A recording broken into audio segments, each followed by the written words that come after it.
umuntu yakora iki ngo abone agakiza? Kugira ngo umuntu azabone agakiza cyangwa se abone agakiza, asabwa kwizera Yesu Kristo nk'umwami n'umukiza w'ubugingo bwe. Bisaba kumvira uwo mwami n'amategeko ye.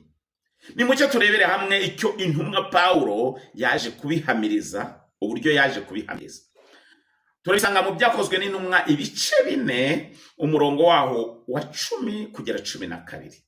Haranditswe ngo, ariko wibuke turi kuri sous-titre cyangwa se umutwe muto uvuga ngo umuntu yakora iki ngo azabone agakiza. Mu Byakozwe n'Intumwa ibice 4 umurongo w'10 kugera 12 haranditswe ngo, ariko mumenye mwese n'abantu bose bo muri Isirayeli yuko ari izina rya Yesu Kristo w'i Nazareti, uwo mwabambye Imana ikamuzura, ari ryo ritumye uyu muntu ahagarara imbere yanyu ari muzima.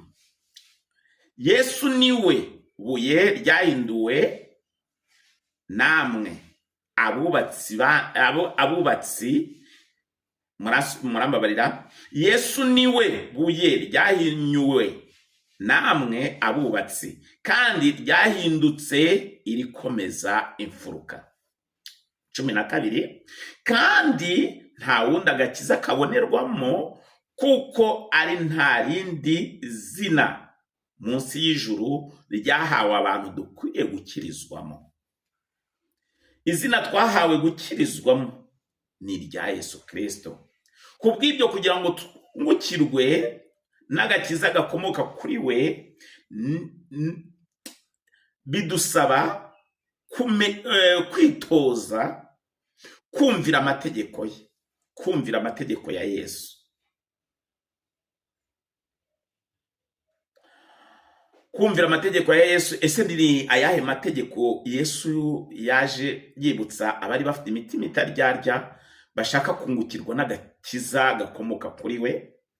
Nimucyo turebere hamwe amagambo aboneka mu butumwa bwiza bwa Yohana ibice 13 umurongo wa 34 na 35.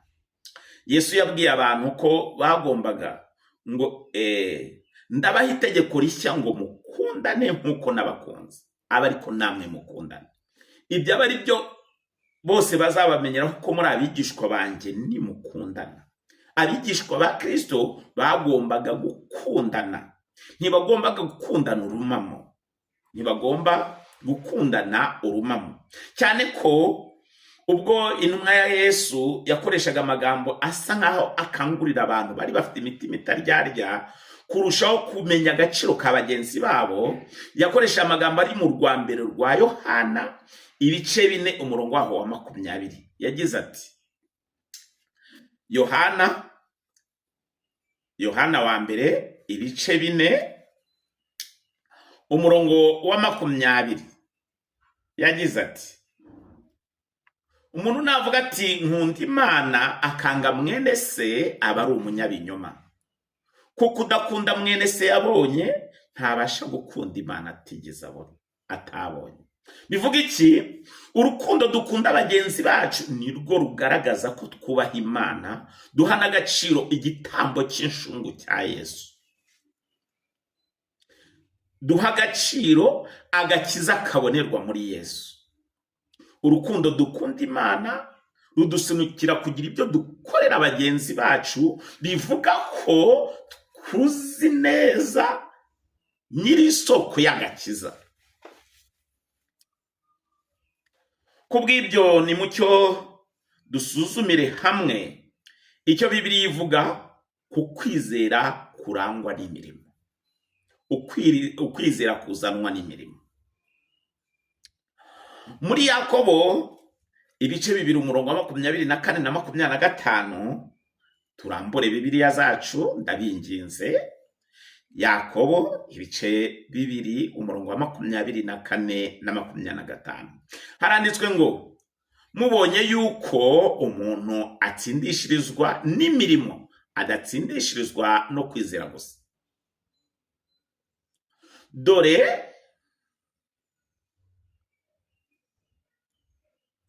na maraya uwo Rahabu mbese ntiyatsindishirijwe n'imirimo ubwo yacumbikiraga za ntumwa akaziyobora indi nzira. 26. Nuko rero nk'uko umubiri udafite umwuka uba upfuye, niko no kwizera kudafite imirimo kumeze kuba gupfuye. Ukwizera kutagira imirimo kuba gupfuye. Nubwo bimeze bityo, nubwo waba ufite ukwizera ukagira n'imirimo, ugomba kwibuka iki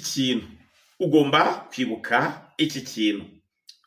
Yesu umwami w'amahoro, nyiri inkomoko y'ukwizera guhamye, ntago ukwizera n'iyi mirimo ari byo bituma twungukirwa n'ubuntu twagiriwe tutari tubukwiriye. Ahubwo ibi byose hari isoko yabyo. Isoko yabyo ni iyihe? Ibyanditswe bibivuga mu magambo aboneka mu Befeso ibice 2 umurongo w'8 n'uw'9. Haranditswe ngo mwakijijwe n'ubuntu kubwo kwizera, ntibwavuye kuri mwe, ahubwo n'impano y'Imana. N'impano y'Imana. Ntibyavuye no ku mirimo, kugira ngo hatagira umuntu wirarira. Wibuke amagambo aboneka mu butumwa bwiza bwanditswe na Yohana ibice 3 umurongo waho wa 16 n'uwa 17.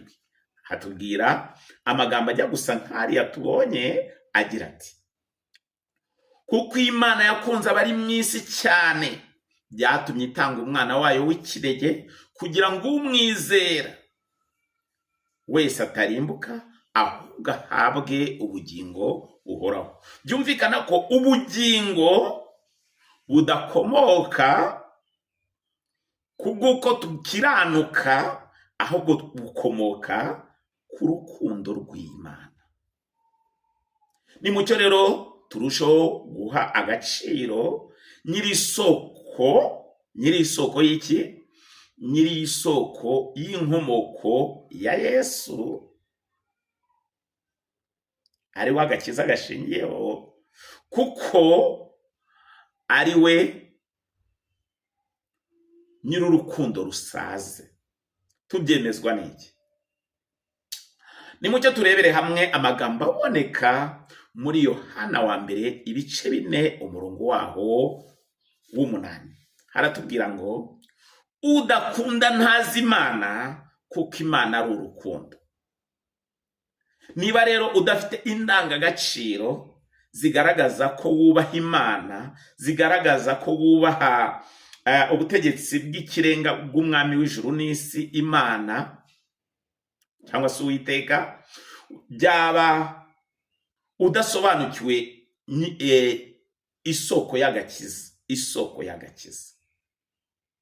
Ni mucyo rero dukomeze twungukirwe n'izi mpanuro ziboneka mu ijambo ry'Imana, kandi turusheho gutera intambwe zikwiriranye n'abihannye n'abakeneye agakiza, kuko ari bwo tuzagororerwa niyadukunze urukundo rudacogora, rurangwa n'impuhwe zuje urukundo.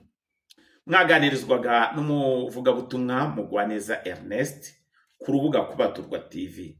Nimukomeze mudukorere like zanyu n'iz'agaciro, nanone muduhe subscribe, cyangwa se sabone mu ndimi z'amahanga, cyangwa se mwiyandikishe, kuko bidufasha gukomeza kunga ubumwe namwe, ndetse tubagezaho impanuro ziva ku Mana, yo soko y'ihumure, yo soko y'agakiza. Mugira amahoro, ndabakunda.